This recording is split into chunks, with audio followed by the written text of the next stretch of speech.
Family friends, welcome to Asha blog. আমি আশা চলে এসেছি তোমাদের সামনে আর নতুন আরেকটি ব্লগ নিয়ে। তো ফ্রেন্ডস, আমার ব্লগটা দেখো, আশা করি তোমাদের ভালোই লাগবে।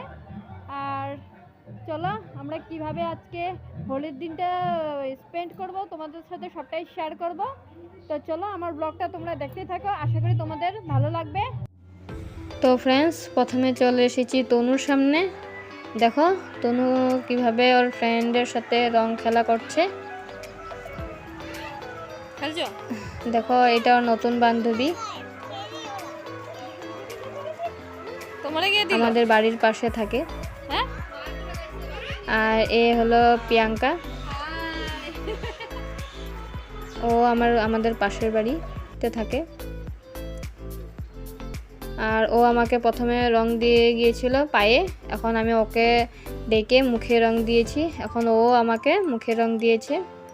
তারপরে দেখো কত মানুষ এসেছে রং খেলার জন্য বাড়িতে। আর আমি ভাবতেই পারিনি আমি যে এবার রং খেলতে পারবো, কারণ জানোই তো নয়ন সোনা আমাদের এখনও ছোট, ওর জন্য রংটা অত ভালো না। দেখো ফ্রেন্ডস, সবাই আমার হালত কি করেছে, রং দিয়ে পুরো আমাকে ভূত বানিয়ে দিয়েছে।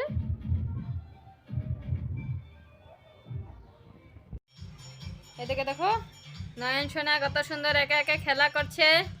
ওকে একবার গাটা মুছিয়ে দিয়েছিলাম, দেখো সবাইকে রং দিচ্ছিল, তো তখন ওর কাপড়ে লেগে গিয়েছে, আবার কাপড়টা চেঞ্জ করতে হবে। কিন্তু ওর গায়ে অল্প দেওয়া হয়েছিল প্রথমে, কিন্তু আমি মানা করেছি, এখন আর ওকে রং দেব না। দেখো এখন একা একা খেলা করছে।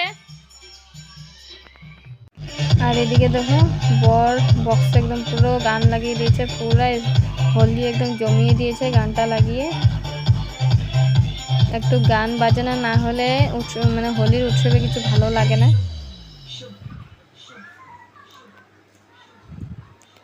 তারপরে চলে এসেছি আমরা বাইরে। দেখো তনু ওর বান্ধবীর সাথে এরকম করে স্প্রে দিয়ে, ওটাও কি স্প্রে, রং খেলা শেষ এখন স্প্রে দিয়ে খেলা করছে। ও তো দিতে পারে না, ওকে টেনে টেনে সবই দিয়ে দেয়। তারপর আমরা চলে এসেছি রান্নাঘরে। দেখো বর কি কি নিয়ে এসেছে। এই যে আমরা রেডি করে নিয়েছি বড় গামলাতে মাংস, আর ওটা হলো ছাগলের মাথা করে নিয়েছি।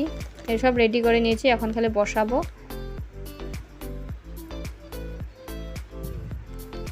এই তো তরকারিটা মশলাটা এখন ভেজে নিচ্ছি। মশলা কষানো হয়ে গেছে, আরো কষাতে হবে।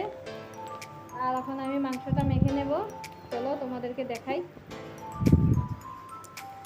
এটা মাংস কষিয়ে আমি প্রেসারে বসিয়ে দিয়েছি মাংসটা। আর এটা হলো মাংসের মাথা, মানে ছাগলের মাথাটা কড়াইতে এখন অল্প মানে কষাচ্ছি। তারপরে গিয়ে এটাও প্রেসারে দিতে হবে, না তো সিদ্ধ হবে না। তারপর যাব স্নান করতে।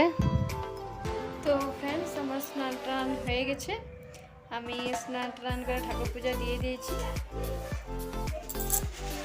ঠাকুর পূজা দেওয়ার পর সিধা চলে এসেছি খেতে, দুপুরে লাঞ্চ করতে। তো লাঞ্চ করতে করতে প্রায় দেরি হয়ে গেছে, তো তোমাদের সাথে কোনো রকম খাওয়ার ভিডিও শেয়ার করিনি। এখন একদম চলে এসেছি বিকেলবেলা, যেখানে বিকেলবেলা বর একটু সামনের দিকের বেড়া ভেঙে গিয়েছিল, তো ওটা লাগাচ্ছিল, তো ওটা ওদেরকে আমি ভিডিও করে নিয়েছি। দেখো সামনের বেড়াটা পুরো ভেঙে গিয়েছে, তো ওটা লাগাবে, তাই বেড়া দিয়ে ঠিক করছিল।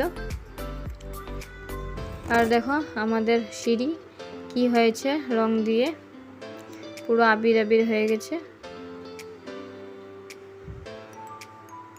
আর দেখো ও তনু হলো ওআরএস খাচ্ছে। আর জানো তো আমি হোলি খেলেছি ঠিকই, কিন্তু আমার শরীরটা একদম ভালো ছিল না, সকাল থেকে খুব শরীর খারাপ ছিল। তবুও আমি খেলেছি, মানে বছরে একবার আসে, না খেললেও ভালো লাগে না।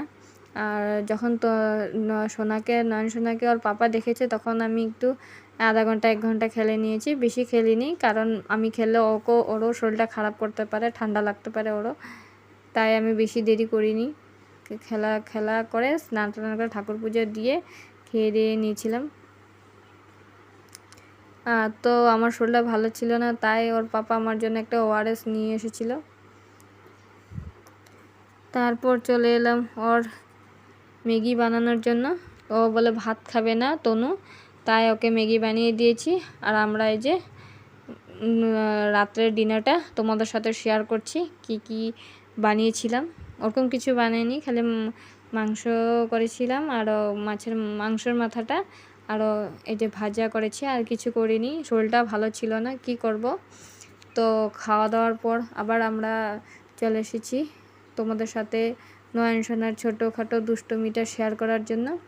এই দেখো, ওকে এখন হাতে কিছু দিয়ে দিলে ওর সুন্দর মতন খেলতে থাকে, কোনো রকম দিকদারি করে না। এখন আস্তে আস্তে বড় হচ্ছে আর কোনো রকম অসুবিধা করে না এখন। আর এই দেখো তনুকে ওর বাবা কী কিনে দিয়েছে, খালি অযথা পোষা নষ্ট করে, আর কিছু না। তো ফ্রেন্ডস, আমার ব্লগটা এই পর্যন্তই। আশা করি তোমাদের ভালো লেগেছে। আর আমার ব্লগটা তোমাদের অল্প ভালো লেগে থাকলে আমার চ্যানেলটাকে সাবস্ক্রাইব করে দিও। আর যারা সাবস্ক্রাইব করেছে তারা একটি করে লাইক করে আমার পাশে থাকো, আমাকে সাপোর্ট করো, আর আমার চ্যানেলটাকে বেশি বেশি করে শেয়ার করো। তো ফ্রেন্ডস, আজকের জন্য এইটুকুই। তো আজকের জন্য টাটা, গুড নাইট।